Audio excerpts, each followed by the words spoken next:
Yo, what's poppin', guys? You got your boy Nandra here. Welcome to another video. So for this video, this is gonna be the concept games for my Silverblade deck. So I'm gonna quickly show you guys the deck list for those who might have missed it in the first video. There's still some things I'm thinking about. Like for example, I'm not really sure if I do like Nova players as much as I thought I would. Like it's decent. I just don't know if I like it as much as I thought I would.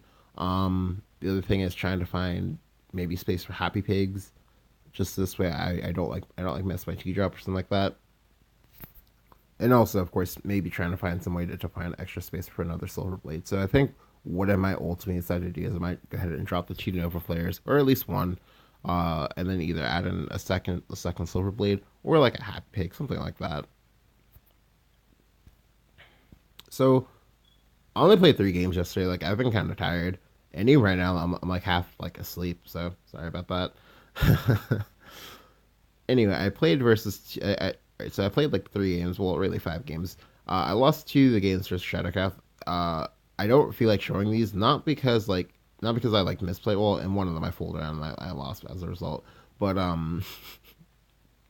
but also because like they're versus quote unquote big shadow, and they played a lot of things that I just like really didn't expect to happen all at once. So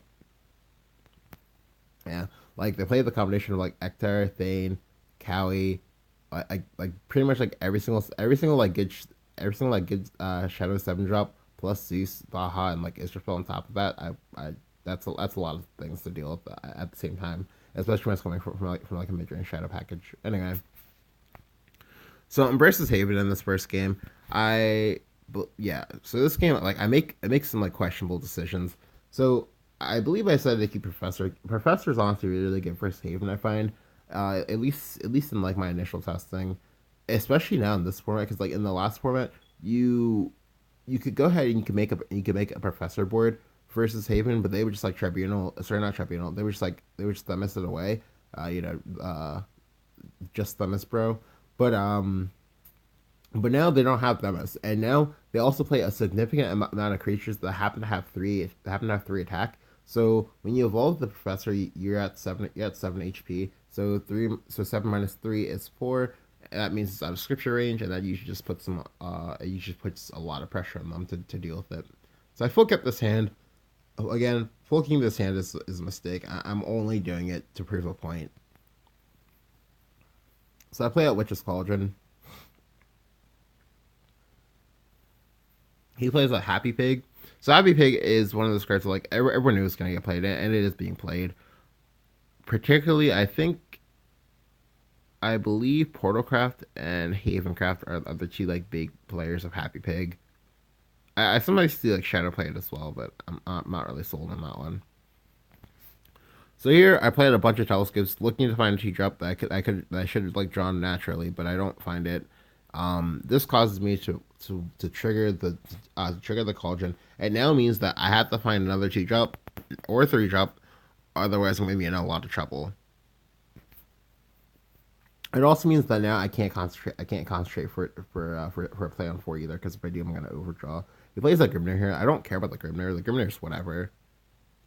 But until I pick up Master Mage and then don't draw a T drop even when I try to concentrate for it. So this is super super super super awkward. I don't think I've had this happen before. Anyway, so next turn my is gonna be a very, very disastrous turn for me, because I don't have a way to answer the Grimnir, and he's free to keep developing. And this is like the Haven of old. I'd be fine, but it's not. So I'll go ahead and I'll piercing ring this. I don't have I physically have to do that if I want to draw new cards. But and here, what I'm banking on is that he doesn't get aggressive with this Grimnir, and that he maybe misreads the situation, and he thinks I'm like trying to set up like clear with like Halo Golem or something silly like that, which is possible. Like instead, he plays a Happy Pig. Him playing up the Happy Pig and then evolving it, he's doing it as a countermeasure because I believe he thinks that I'm burned and that's like bricked hard. But I mean, I am to some extent burned, but that's not what happened. But Happy Pig Evo is a really, really good Evo on his part. Unfortunately, I am able to pick up something to unbrick myself finally. So now I can go ahead and get a Citron into play for my Professor, and I can go ahead and just Piercing Rune and go ahead and make the suicide trade into Happy Pig. So it was actually very right. So I could have tried value trading, but it was actually very important for me to go ahead and to play out that turn the way I played it out because of two things. One, I knew he had Judge. He either had Judge or he had Jean. Both of those are both disasters for me. However, Judge is more so disastrous for me because it means that he won't have to trade and he won't have to simplify his board. He can just like extend it further. Two, I also fulfill the condition that I need of O.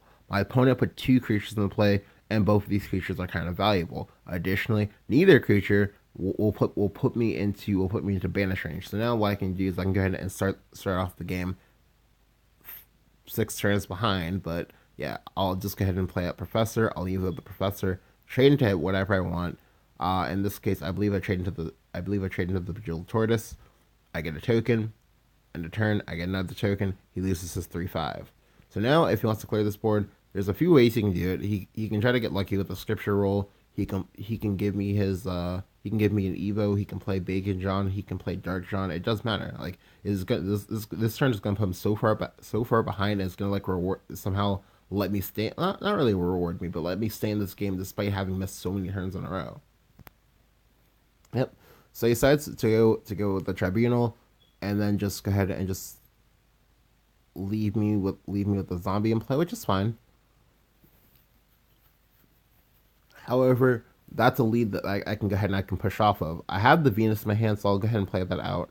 I don't want to play I don't want to play either the Legionist or the Master Mage or the or the Wizard of Svalaz because I have a billion cards in my hand right now. I need to like work on slowly getting them out.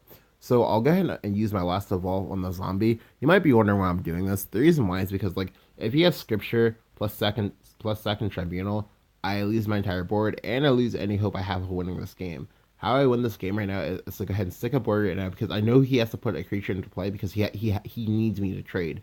He needs me to trade so he can start getting rid of his scriptures.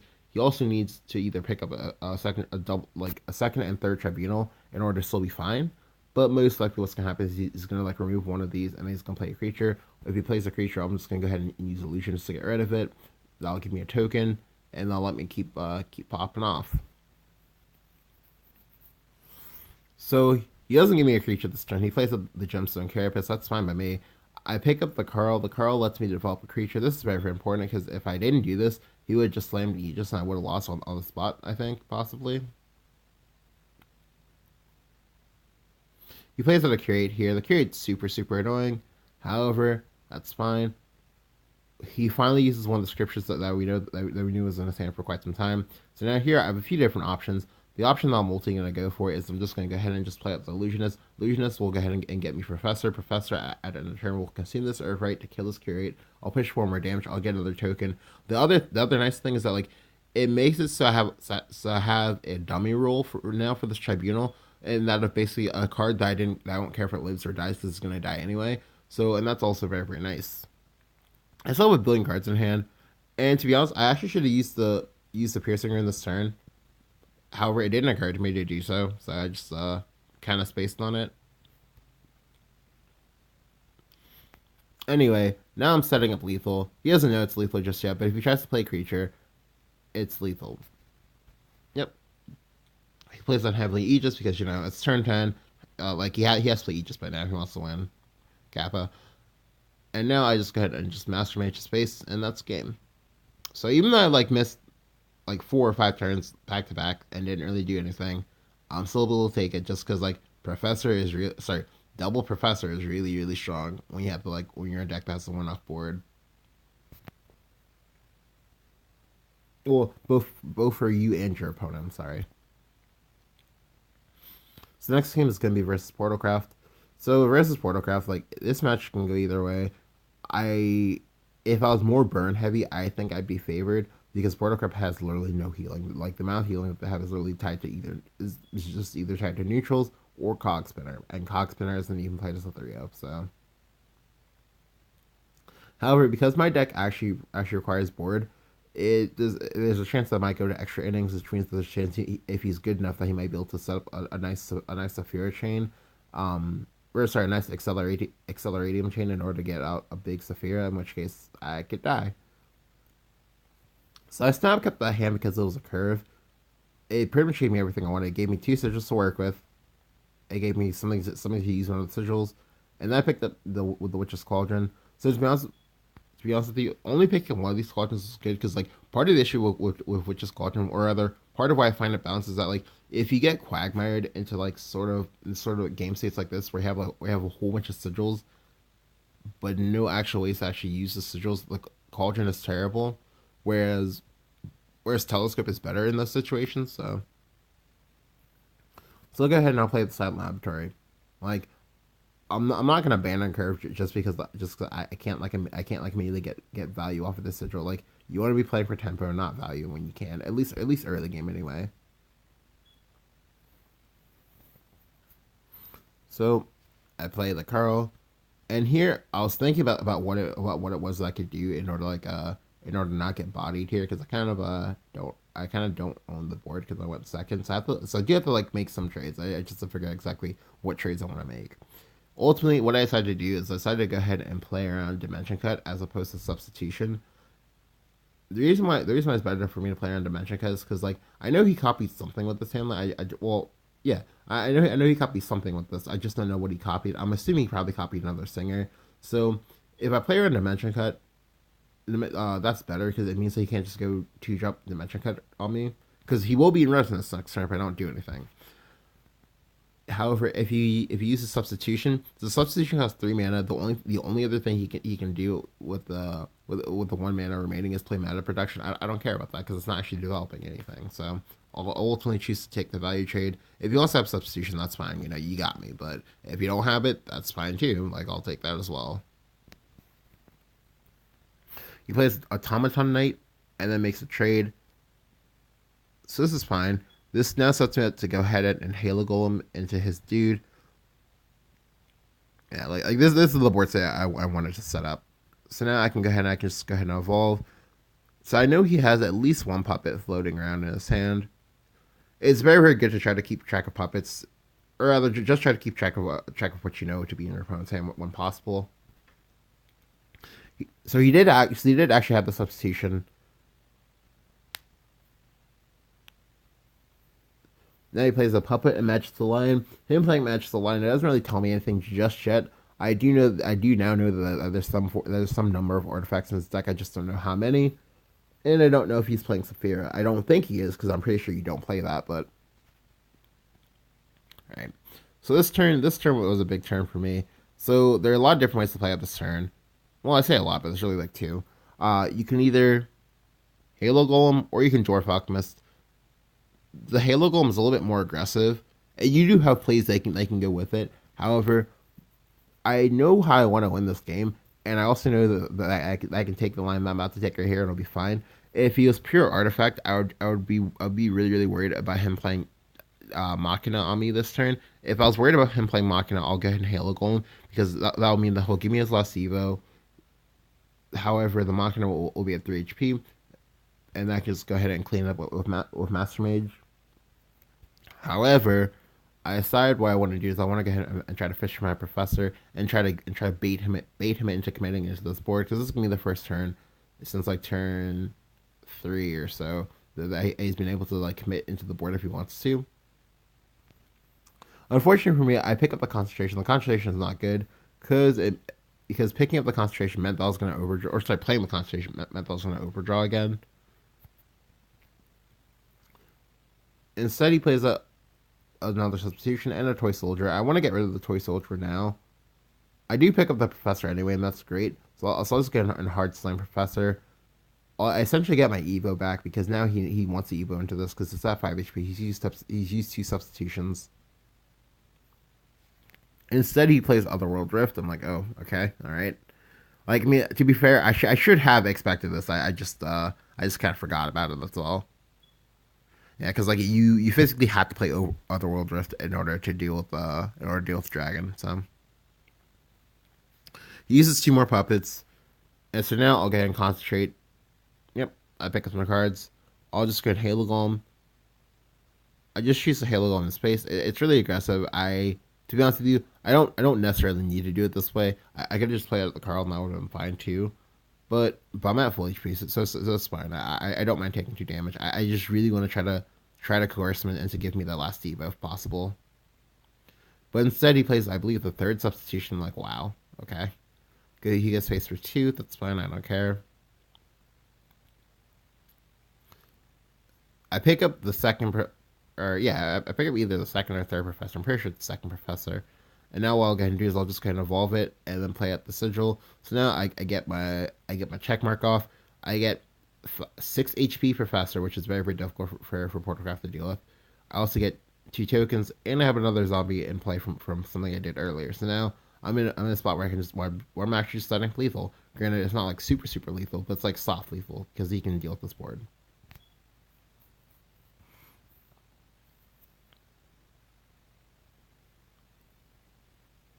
So he clears up all my puppets. I'm just like sad. He can then also choose to evolve into my professor. If he does that, that's really bad for him because that's a very very tempo negative play. But I'm pretty sure he doesn't have a choice because if he doesn't, I'm just gonna like make the professor get even scarier for him. He's also gonna be taking 5 damage too. There's also that. So he full clears, gives me his last E with it, so that's dangerous to him because I not only have more cards on him, I also know exactly what deck he is. Like I know he's Puppetcraft. Puppetcraft can't win like without either resolving multiple Noahs or getting a lot of chip damage. I not letting him get chip damage, and like he's just been stuck repeatedly just like dealing with what I've been doing to him. So it's not looking good for him. It's not looking good for him at all. So here he plays a bear puppeteer as well as another pair. So I'm gonna just keep drawing cards. Like he needs to refill because like he's pretty much like exhausted almost all or nearly all of his puppets. I believe he should. I believe he has like one more or yeah, either one more or 2 more. So this turn I misplay. I was pretty distracted when I made this play, but I definitely did not think this through. The correct play, honestly, 100% honestly, is to go ahead and actually play out the illusionist. You play out the illusionist. The illusionist will go ahead and trade into this. Or sorry, not illusionist. The master mage. Well, sorry, not master mage. Oh my god, the professor will trade into this. Then this gets Spanish, or you can actually trade into. Can you trade into this one? No. Just trade into this one. Then this will die. You'll get your 2 tokens, and then on top of that, the other thing you want to do, and this is kind of slightly important, is you can either hold up because you can either hold the. Wait, we have the no. You won't be able to play anything else. Okay, my bad. Anyway, so instead I decided to do this. This is a mistake. The reason why this is a mistake is because I put my professor into dimension cut range. I also sorry. I also make it so that my board isn't as healthy as it should be. I also know that he has artifacts in his deck, and he did pull some earlier. That I could easily just draw into some. So now he gets to clear up my professor for free, and then also clear off my 2/2 for free as well. He then plays the automaton soldier into another toy soldier.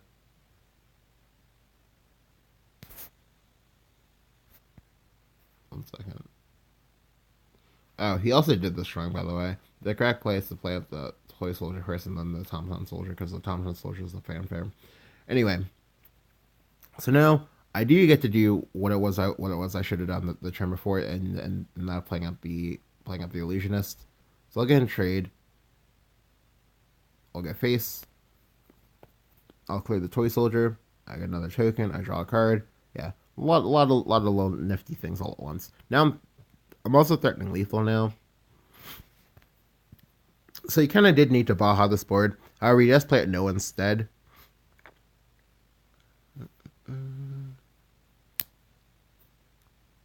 So I'll make trades.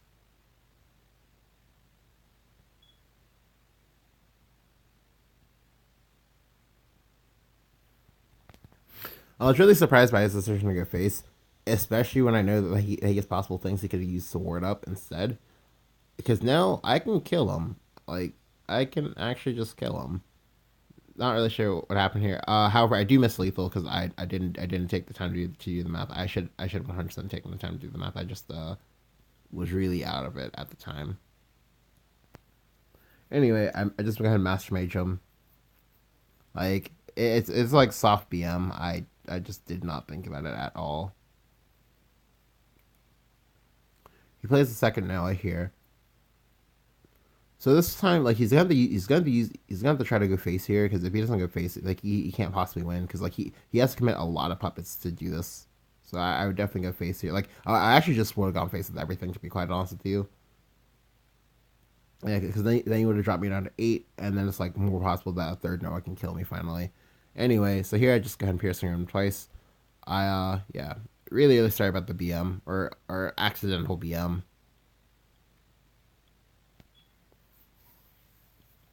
Yeah, like the big thing about this game is that like he could never get any chip damage because like I think one of the issues hurting like the puppet versions of puppet craft. Sorry, it's hurting like the pure puppet or near pure puppet is they don't do anything that's like inherently aggressive, and the Noah combo doesn't do nearly enough damage by itself to where you can just like outright kill your opponent. So something to like think about.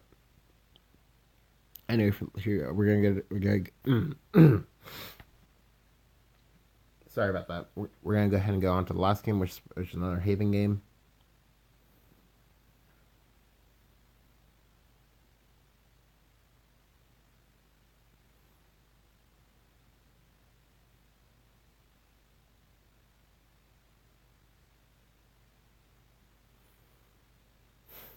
All right, so I keep the professor because, like I said, like from my first game, like you already know, like if you can pick up things to do, which you should be able to, like keeping professor is like it's just very solid, just because like it's a solid win con versus Haven, especially when you're going second.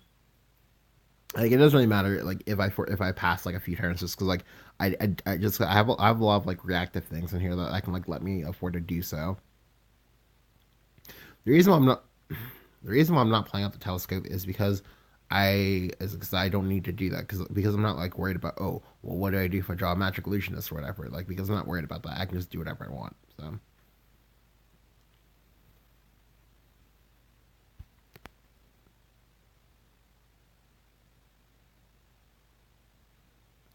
so here he plays a staircase to paradise and like what is going on here.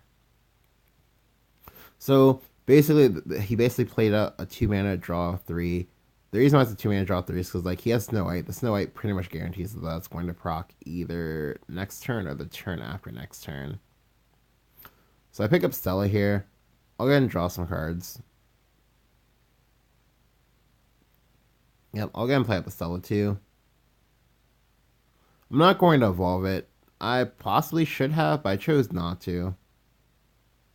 Like I kind of want him to trade into this for me, or use a priest of the cudgel. To be honest with you, the priest of the cudgel evolve. I'm not sure what went on there. Like he just snap banished this. I don't understand that at all.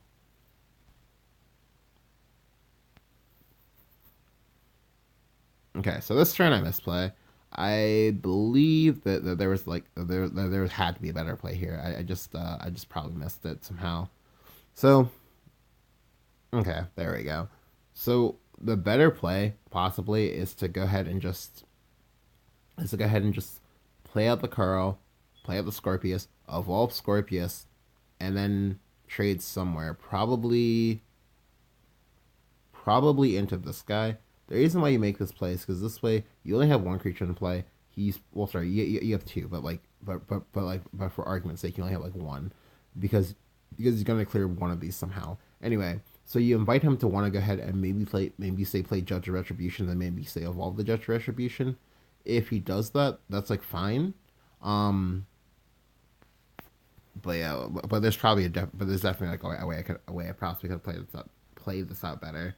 But I'll just go ahead and just play it Scorpius and just play it slow. Like I have triple professors coming up, so I'm gonna be able to like put in some work somehow or some way. So. I'm also kind of curious as to see which way he's gonna trade for me.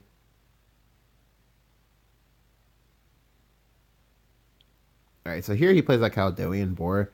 I didn't see this one coming. That was a little bit surprising to me. But that's fine. Like I know that he's not like your typical well, I mean, sorry, I know that he's not your typical Haven deck, which I can already kind of see that now, and that's fine. Like, what I'll go ahead and do is I'll just go and slam Professor. It doesn't matter that like I'm not gonna be able to get the perfect roll on my Professor because like he can't actually push the lead he gets. Like, and if it hits this, he can't actually Dark Drawn me either. But the Dark Drawn thing is big because it means that that won't suddenly die to like say a Heavenly Knight plus Evo. Yep. I get my 2 tokens. This is fine. Like this is basically just like for board tension. Like he just got 3 more cards anyway, so it doesn't matter. I'm kind of hoping he does play John Beacon of Salvation here because that would have been great for me. Instead, he plays a Heresy's Avatar. I'm like, what face? Like this is really surprising to me because like he kind of put me into a spot where I could just like not really win the game, but definitely not lose the game either. If I just like mutagenic bolt this, but I don't pick it up. So now all I'll do is I'll just go and play up my illusionist to get a token. This is nice because like he's probably gonna like commit to the board now, and then next turn I can just go ahead and go Silent Laboratory plus like Professor. Instead he plays a Chaldean board into Godskill's Banquet. This is not the play, friend. Because now what I can do is I can just go ahead and just slam this down, play my Professor.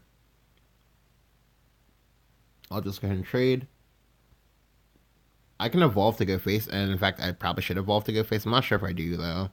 Okay, yeah, I do actually make the evolve to go face because like I do need to close the gap in this game very very quickly because if I don't, I'm going to lose to Aegis. Because like right now he can actually hard slam the Aegis and that'd be bad. I mean like okay, so he could hard slam it, but he would just be dead. But you know what I'm trying to say. So here he plays the White Tigers. White Tigers aren't actually killing the Aegis. I'm not sure why you did that. So now here so I currently have 4, 6, 9, 11, 13. I have 13 damage in play. So I do need to find. So I do need to try to find some ways in order to actually like get as much of this damage face as possible. However, I am in fact board blocked because of the whole Professor thing. Professor is going to he's going to like I don't have an option as to whether or not I make the token or not. So it's not good for me right now. On the bright side, though, he did just put in a bunch of wards in my way. So now once I get rid of these wards, like he's in a very very rough spot. I'm not gonna Evo here because like random Baja being is a possibility. However, I could have considered it. I just honestly just didn't think about it. Like the second I said it too, I was like, oh, like there's a chance that this game might come down to whether or not I can go ahead and Halo Golem him into Master Mage him or something stupid like that, isn't it? And lo and behold, like the Bahamut, it did kind of prove my point. On the bright side, I can deal with both this Bahamut and a second Bahamut if he happens to have that, and just still be in a fine spot. All I do is just make sure that I space out my sigils correctly. What a lot of people will do is just get and slam down both these sigils without a care in the world. I'm not gonna do that. Like because he's played one Baja, I have to respect the fact that he probably has multiple Bajas. I also know that he had a staircase pop and give him a lot of cards. I don't know what cards those gave him. So I'll play at the Witch's Cauldron. I play at the Witch's Cauldron because this is enough to set up lethal, and I do want to draw cards in the process. If he has second Baja, he has second Baja. Yep, second Baja. Like I expected. That's fine. I don't care. So now what I can do is I can just go ahead and go Professor, Silent Laboratory. I'll go and play up the Starseer's Telescope. Like I do actually need to draw cards because I need to like prepare myself for if he has a third Baja. I pick up my Silverblade Golem. However, I am out of sigils right now in the process of trying to do all this. So,